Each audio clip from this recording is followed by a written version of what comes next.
Welcome to the KIPS Personal Trainer Application Podcast. My name is Tyler Valencia. I'm the president of KIPS and Time to Train Fitness. We have a topic today that a lot of fitness professionals have gone through: virtual training. We have Brooke Johnson. She's an instructor, online instructor with Time to Train Fitness, and somebody that has really grown over the last year, not just with investing in her filming space, but investing in her teaching, her cueing, all these different items and things that she's going to share with you today. So Brooke, first of all, thank you for being our guest on the podcast. Thank you for having me, Tyler. How are you doing? I'm doing great. And we're going to kick things off to kind of set the table for this episode. Can you give a little background on what type of teaching you were doing pre-gym shutdowns and all this whole virtual training stuff? What were you doing? Basically, pre-pandemic, I was pretty much a slave to a brick and mortar gym. Previously, my kids were just getting into school, and I decided to really get into my passion, which was fitness. My children went into school, and I decided to get my indoor cycling certification, and I began teaching classes.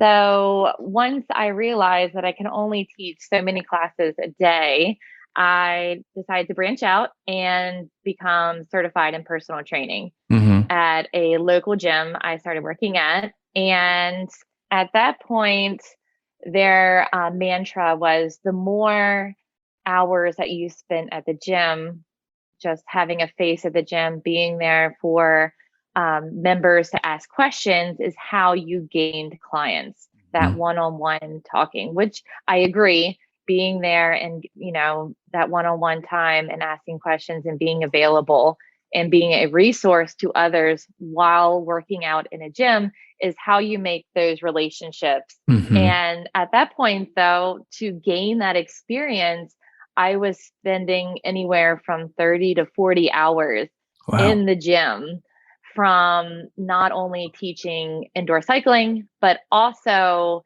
training clients, cleaning the gym, like all the not fun things that come along with a personal training, the back end of all that. And I missed a lot. I loved what I did, but my kids are both really active. My daughter dances.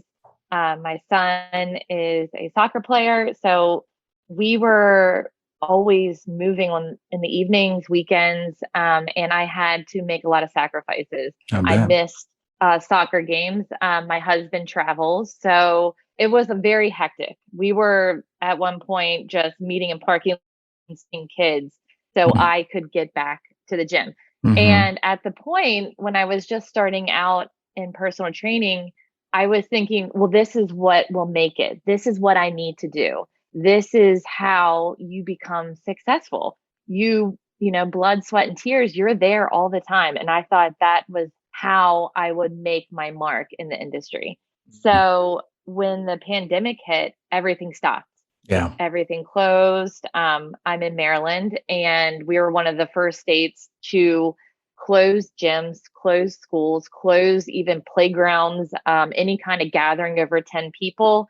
Everyone stopped and everything stopped. And at that point, the first couple of months, we just everyone was home. I was home with my kids. My husband didn't travel. And I was like, okay, well, just do this thing. We'll do the virtual learning with the kids. And I'm thinking the gyms, this will be over in 8 weeks. We're going to be back out of this. And it didn't happen. So my clients were contacting me like, hey, what are we going to do? What should I do? And I was just typing workouts and just sending them to people. And I was thinking to myself, what are we going to do here? I was actually logging on Instagram and working with people who would be on Instagram Live. And I was just going along just to get my own workout in and thinking to myself, why can't I do this? So that was kind of how this all came about. It was more of a necessity more than anything that made me realize that I can, take that step as well. You don't have to have all the pieces and all the knowledge Yeah, agree. And yeah, touched on something that I've always wanted to say in a podcast. So I'm going to say it. And I remember that time period when things were shutting down. And I remember somebody that he owns a gym. And I'm not going to say who this individual is, but he owns a gym on the East Coast. And he was almost telling people that to not go virtual, to not do things because of shifting your mindset to something that might change. And I just remember thinking about that. Well, one, people have to make money. People need to pay bills. And it's I'll say it, arrogant to say that people shouldn't invest their time into virtual when they got to do those things. And two, I already thought that virtual was going. Not just because I make online education and I do virtual training, but things were already going that way. Companies were already investing in it years before the actual shutdown happened. And so just kind of escalated that process of more instructors going virtual. So it's good that I think people looked at it that way, how you did, that, okay, this can be something. This can be something special. This can be something that's a part of my business, and it could be something new for me. Right now, what would you say are some of the major differences? We're talking about when you worked in a gym and that process. I personally didn't know that about you, with that, how much time you were spending in a gym, doing all the basically the beginning work to create your own foundation inside of a brick and mortar, meeting clients, showing your face, all that kind of stuff. What do you think are some of the things that stand out in your head between working in a gym and being a virtual instructor? There's some good points and disadvantages on both sides. Mm-hmm. A major selling point for me was of the ability now that I can make my own schedule.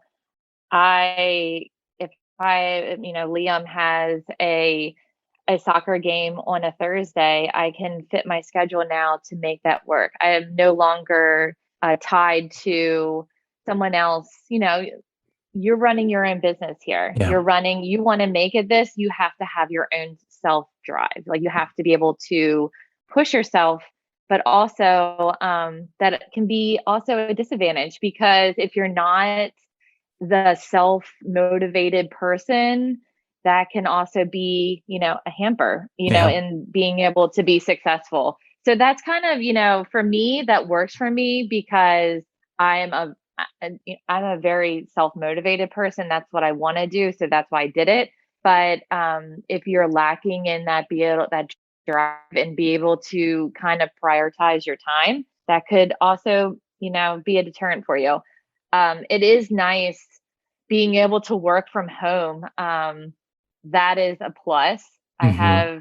I'm blessed to be able to have a basement space that I can use for my studio, that I can have a little bit of quiet time. I have 2 mastiffs, 2 kids, a husband that still works part-time at home as well. So, finding quiet space is, a luxury sometimes. So you have to think about that as well when you're going into, online virtual fitness. It is great though that I can go down and record when I need to, or meet a client virtually. Mm-hmm. And I can then walk right upstairs and, continue on with all the things of being a mom and a parent, which is Yeah. great. So that's a definite plus. Finding clients though, is a definite different approach. Whereas, as I said before, the mantra with the brick and mortar gym is being there, being present, being available as a resource in the gym. Whereas here, you need to really branch out from your inner circle, because if you just keep continuing to go around your friends group, you're going to run out of string. So you Yeah. have to kind of really push yourself out there, either that being in social media, going out in community events, advertising for yourself locally. Yeah. That's a good one. It's a really good one. And with virtual, that's the aspect that I think a lot of instructors that grew over the last year, they saw that, like, oh, wow, like I can train my family member that lives on the other side of the country, or I can train somebody that is currently in a different country. Things that weren't possible for you, open up those possibilities. That helps grow, helps network, all these types of things that are benefits for virtual. And so it's looking at what you were doing before, working in a gym, and then analyzing, okay, here are the possibilities. I like what you mentioned about the family time, the hours, the ability to film and do things on your own schedule. But the important piece that I have to point out, what you mentioned, was about making sure that you're dedicated to your schedule. You're very committed to it, and making sure that you're not straying off, because those things do happen. I've thankfully always kind of worked from home. It's a luxury that I'll say, but even when I worked for other companies, I was a part of it. And I'll share with the listeners that even when I worked for a bigger company, we were all virtual, working from home. And so I was kind of set up for it when things did shut down, that it was kind of just keep doing what I was doing before. Didn't really have to get used to something, because I already had an at-home office. I already had all these things that people either had to invest in and get, but I already had them because of all the years that I've been working from home. So very fortunate in that aspect. But you mentioned the time factor. That's always been something nice. Instead of spending time in a car, I used to live in Southern California, and you spend a lot of time in the car if you are commuting. You're just in traffic a lot. And that's time that you get back that you can invest in your health, invest in another project, or invest in your sleep if you need to. So right. Those are all positives in my book that I see with going virtual now. So before we started the recording, we were talking, just chatting about how we met, chit-chatting. And around this process, something cool is that, and I give you props, and it goes along with everything that you shared before, is that you reached out to see if there was a possibility to teach for Time to Train Fitness. Before that happened, what was your process of filming workouts, streaming workouts? What was kind of your setup? I'm very interested to hear that. Before I reached out to you, I was, that was in, I guess, December or January, of 2020, I guess. And before that, I was teaching clients via Zoom, which I still do. Mm-hmm. Everything was kind of what I saw other people doing on Instagram, and trying to find resources, which is very limited because everyone was new at it. Mm-hmm. So I was kind of reading what they were doing and how they were setting up, because also at that point, dumbbells and resistance bands and any kind of equipment for fitness was also very limited. Everyone was investing in the home gym. I had, a couple of clients that we integrated into virtual, and they didn't have weights. So we were using laundry detergent, wine bottles, anything, to add resistance and to keep moving forward. It was definitely creative.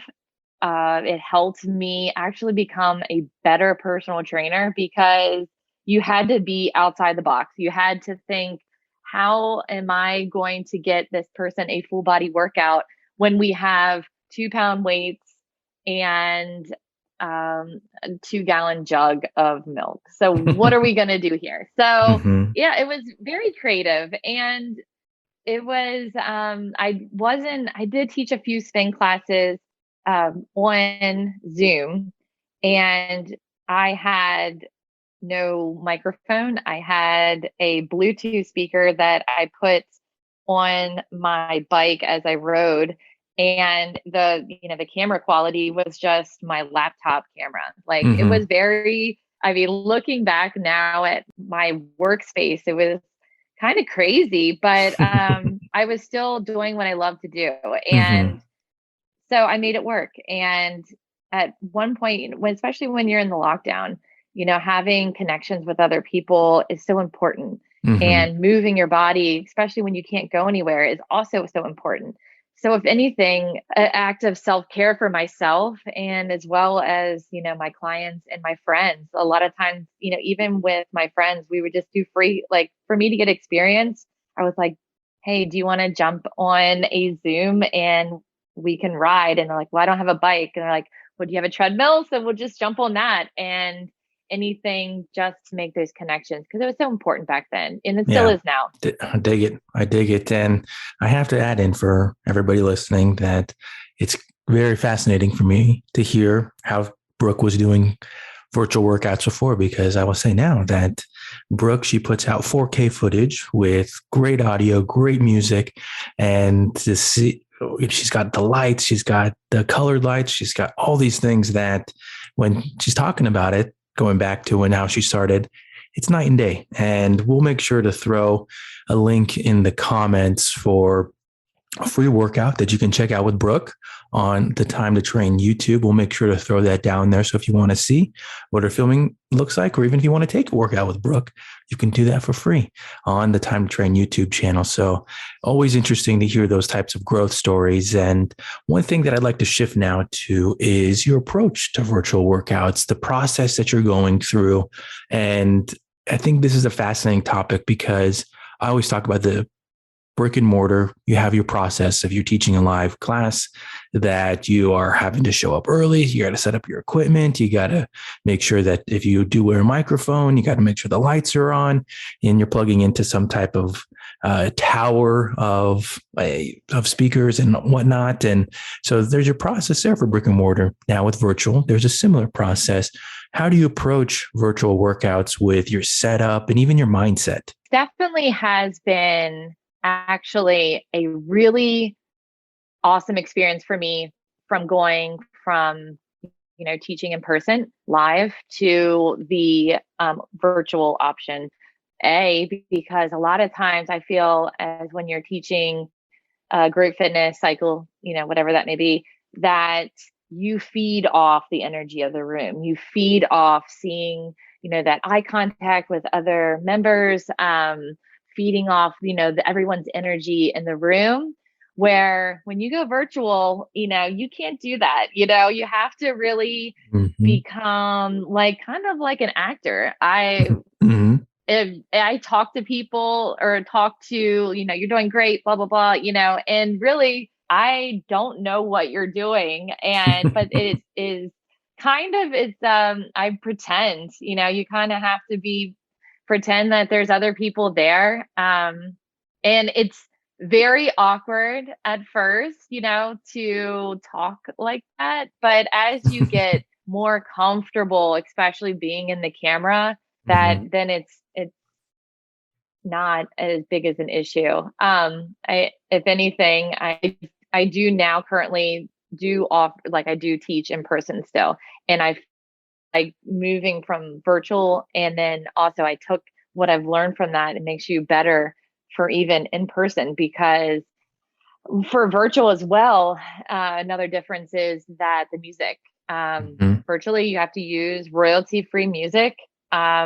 So when you're working for, a regular gym, brick and mortar, you can use the Spotify or iTunes playlist and rely on, hey, this is a top 40 song, or, this is very popular right now. So you don't have to talk a lot. You can just go with that feeling of that music.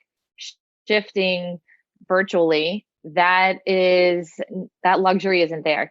So not saying the music's terrible or anything like that, but it's not something that people are going to know right away. Like, oh, I know this song is Maroon 5 or whatever, so you have to guide people to get that emotion through your cueing, through motivating them, through guidance and form, and mindset. So taking that virtually, what I've learned, and once you go back into, if you do both, which is something that I'll talk about later, is multiple revenue streams, that is something that'll help you in any aspect, because when you go virtually, you're by yourself, and it makes you become a better instructor because it's just you.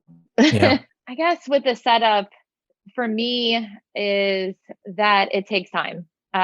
When I first started, I talked to Tyler about this previously. When we first started out, he gave me a list of, all the things, not saying we had to buy them, but, of his recommendations, which if I had, tons of disposable income, I totally would have, jumped on all of that. But, that's not the case.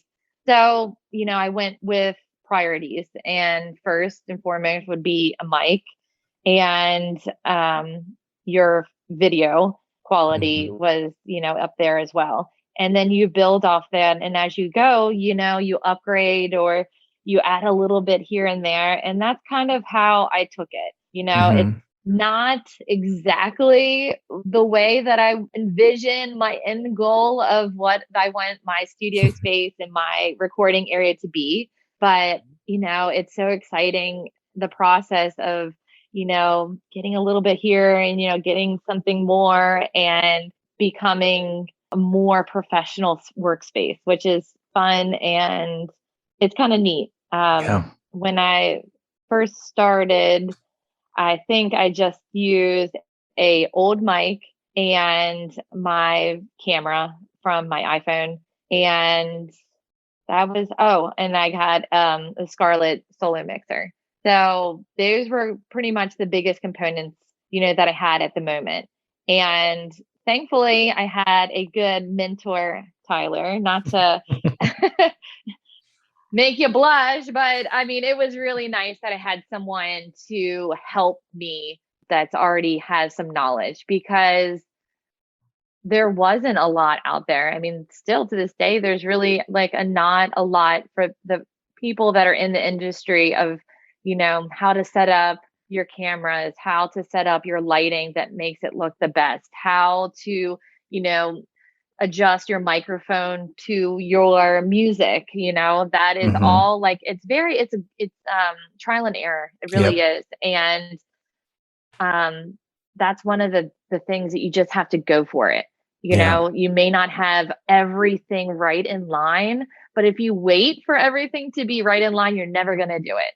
So the best thing is just to you know what, I'm going to do this and it's going to get better. This is a process. This is a marathon, not a sprint. So that's kind of where my mindset has always been. And, just don't look back. Now, I mean, if I do and look back at those old videos, it's kind of cringeworthy, but it's cool to see the growth. So yeah, you can be proud of yourself. Yeah, definitely. And something that I feel like a term that I never used before was the whole paralysis by overanalysis. And that's why when talking about virtual training or trying to give advice for it, one of the things I say, you just got to start. You just got to go.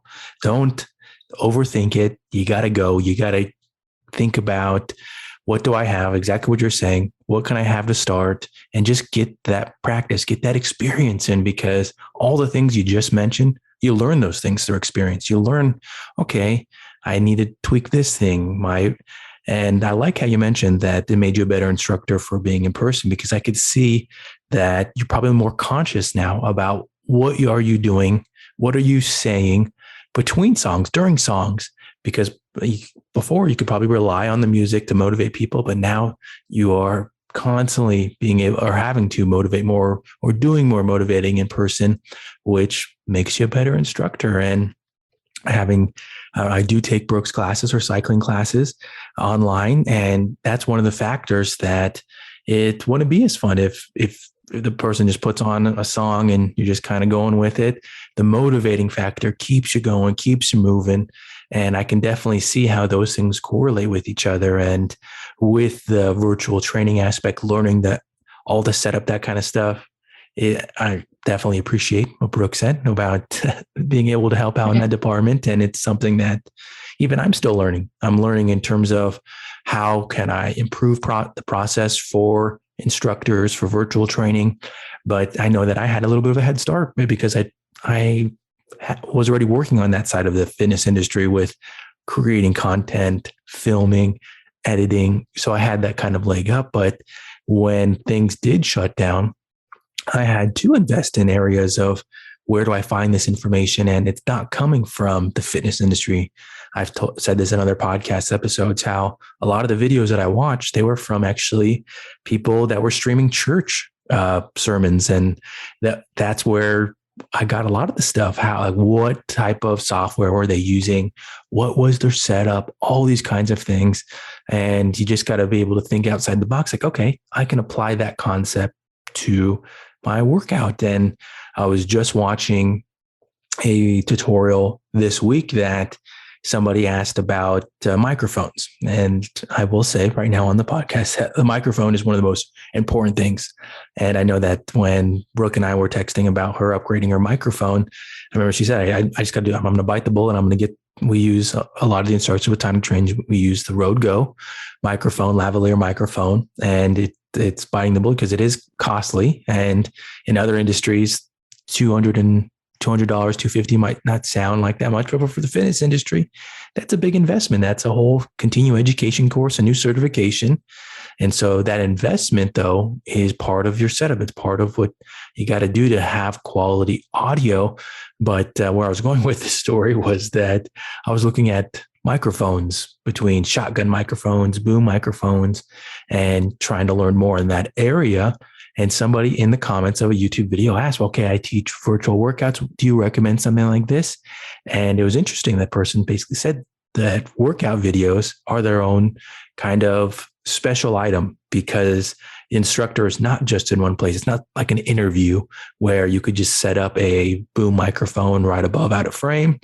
With workout videos, you are moving. You're moving side to side. You're moving front to back. Right. You're on the ground. You're up and down. And so that aspect makes it so different. So being able to think out of the box, like Brooke said, get ideas, apply those, is so important to improving your virtual workout and all that kind of stuff. Something interesting that we can kind of shift into now is your virtual space, your filming space, because I know this stuff, but I think it'd be pretty fascinating for the listeners. With your filming space, what kind of stuff have you been investing in, and what is kind of the thought process behind it? When I first started, I did not have a lot of disposable income to spend on all the things I wanted. So I made like a promise to myself, like if I had a really good month, of doing virtually, I would take some of, the money of the profits that I made and then invested into the studio to make it better. So that's kind of how I continue to improve my studio space every month. If there's something, some things are a little bit more expensive than the others, but just like, what can I do? What is like a list of some things that I can do to improve my space? And then little by little, I add on. One of the first things, like you said, that I invested was the microphone. I went from one that went over my ear. It was from Amazon. It's, just run of the mill mic that I used. I don't even know why I had it. I used it for something previously, but I could tell when after I was filming, you could hear just the quality of the mic wasn't what I wanted. So that was one of the first purchases that I made, was a better mic. Now I've moved on. I use a lot of research, just see what other people are doing, what is, on YouTube and what other fitness industry professionals are using, and then see how you could apply some of those things into your own studio. Lighting is a good resource to have. I have two soft boxes. I think I started with the ring light just because of the tripod. I'm going to upgrade soon, new tripods, because the ones that come with, a lot of them are a little bit chintzy, and something a little bit more sturdy. I think I'm going to do that next. Right now I'm getting new flooring. So that's exciting. Putting in like rubber flooring like they have at gyms would definitely make it look like a little bit more professional than the current. I have carpet right now in my recording studio. So that was a nice upgrade. And then LED lights to put in the background to kind of have like a backdrop. That was a newer addition. That has created a few challenges just because of your studio space only has especially when you're in fitness, like you were saying before with a boom mic, you are moving. So you have to kind of find the balance of lighting, that your tripods are not in the film area, but also that you can create that they're high enough that you don't have shadows. So that is still something that, I'm kind of working on. And I've actually asked a few of my photography friends to kind of give me some helpful tips and things like that of how to set up my space. When you're starting out, just do it and you can create that space. But and as you go, you can always, upgrade. So don't let the thought of feel like there's just so much to do that you can't start, because you don't need all the fancy equipment. You don't need all of the, gadgets and gizmos. Just bring yourself out there and your personality and let it go from there.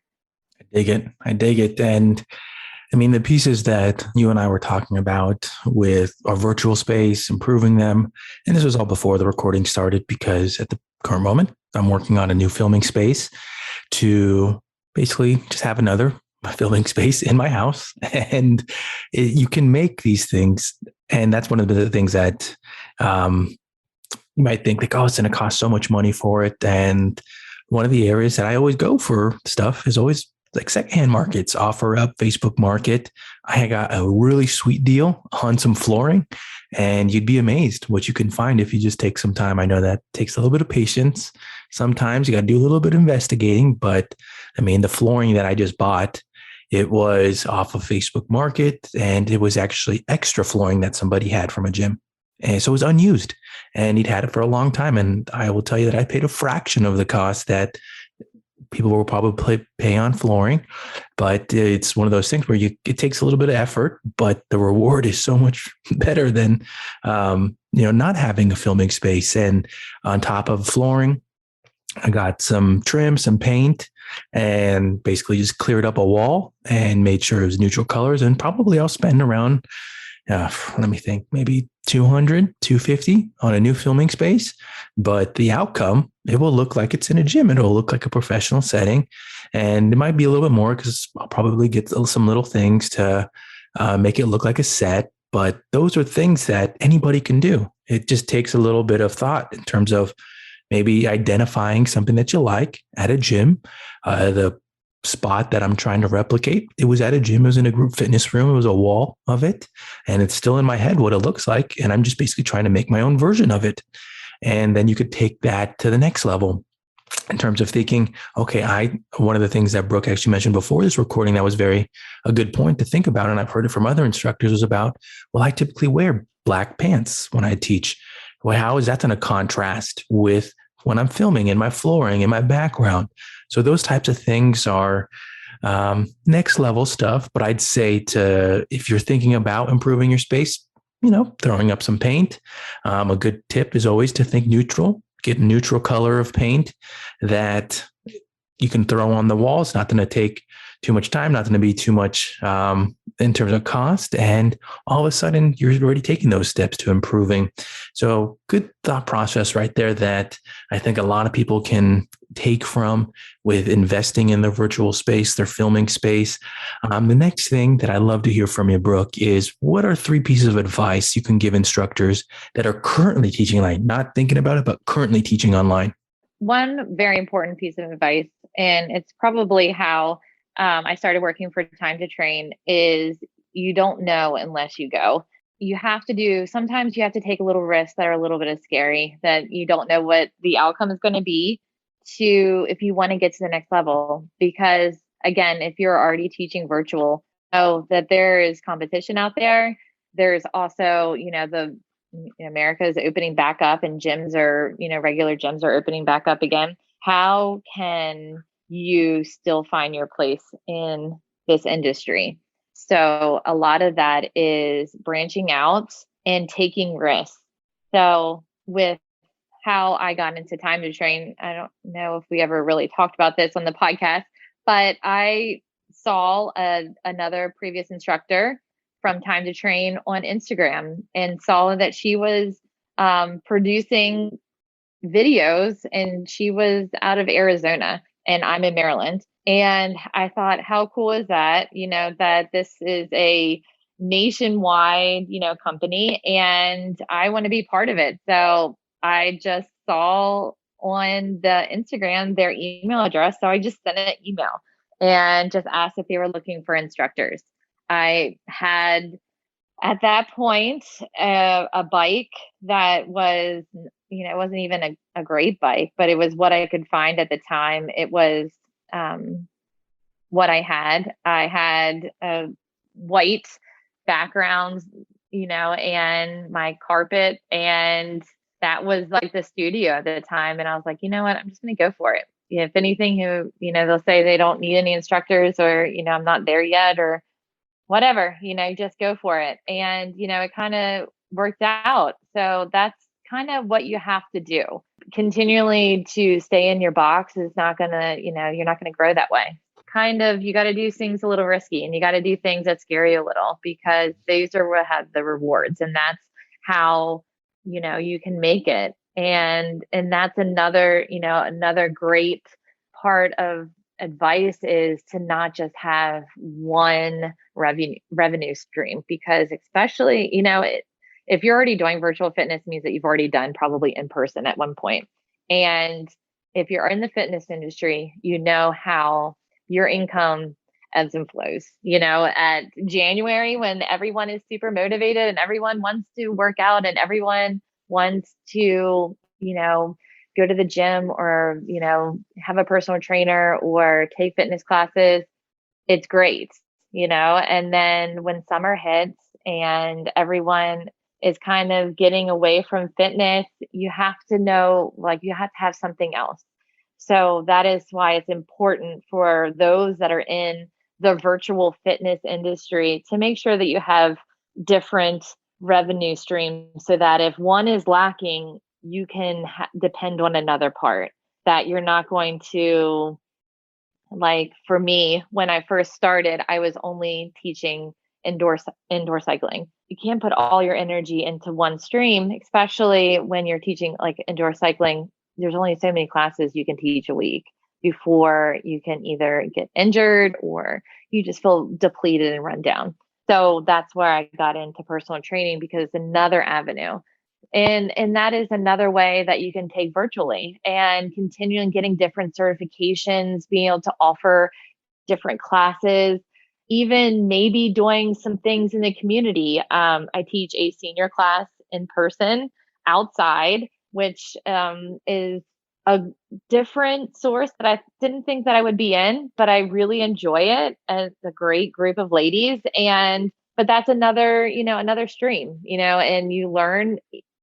Any stream goes back to and helps the other one. So, that's kind of the best way to look at when you're teaching virtually, is being able to have multiple revenue streams that you can teach different areas, that if something isn't, something is declining at the moment, that you can still have something to keep you afloat.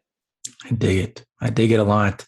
And some great gems right there that anybody should really take and really apply. And as we get to the podcast takeaways, this is the part where I usually explain where they came from. And these are more things that it's advice, but it's also a great look into the instructor, based off their background. That's where they really get to share more advice, but things that they've uncovered in their time in the fitness industry. So this question was inspired by a documentary, and I recently saw it again. I think it's on Amazon Prime. If you have that and you have the app on your Apple TV or on your Fire Stick, you can go check it out. It's called Iron Cowboy. This gentleman did 50 Ironmans in 50 states. And then he was asked this question, a similar question on Twitter. His question that he was asked was, what are 3 myths about doing Ironmans? And he shared that. And I was like, oh man, that's a great question. I'm going to take that and put it on the podcast. So Brooke, what are 3 myths about the fitness industry? 3 myths about the industry. One of the biggest ones is that you have to be, in your 20s and be at the peak physical fitness and beautiful and all this stuff, where it's not that's a complete myth and a lie. I'm almost 40. I'll be 40 next month. And I feel like now what's more important in being in the, as a fitness professional is your knowledge, and not even that. And I guess knowledge would also being that you are willing to learn. And that is more important. And those connections and personality will outweigh a six pack abs and, long bleach blonde hair any day.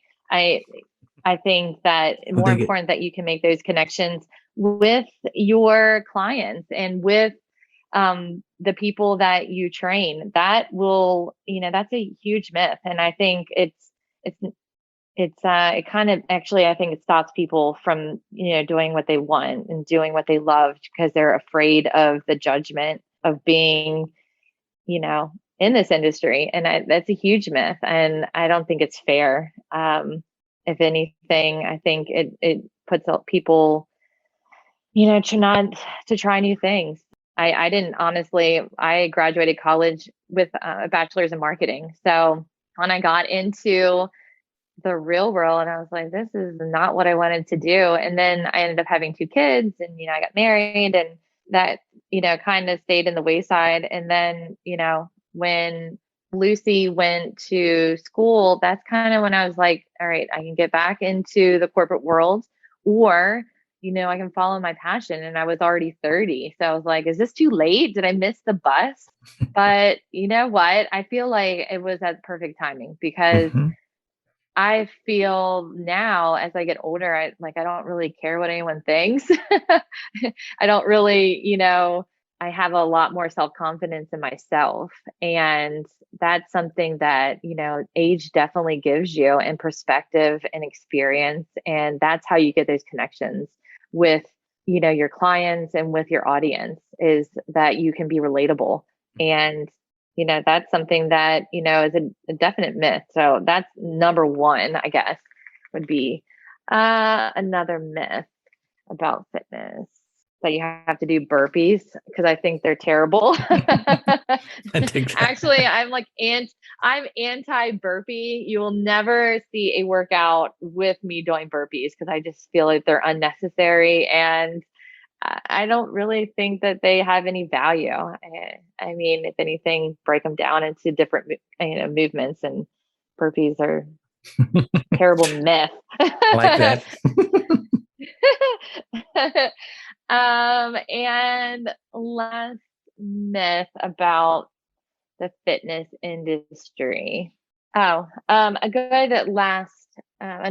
good myth that's out there, which I found that I only realized this when I finally, again, branching out, and that people are not all for themselves.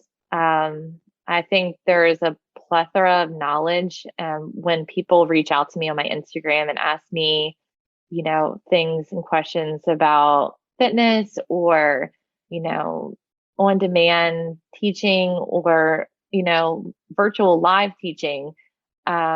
I think a lot of people are more open to sharing tips and their recommendations, and it's not all for yourself.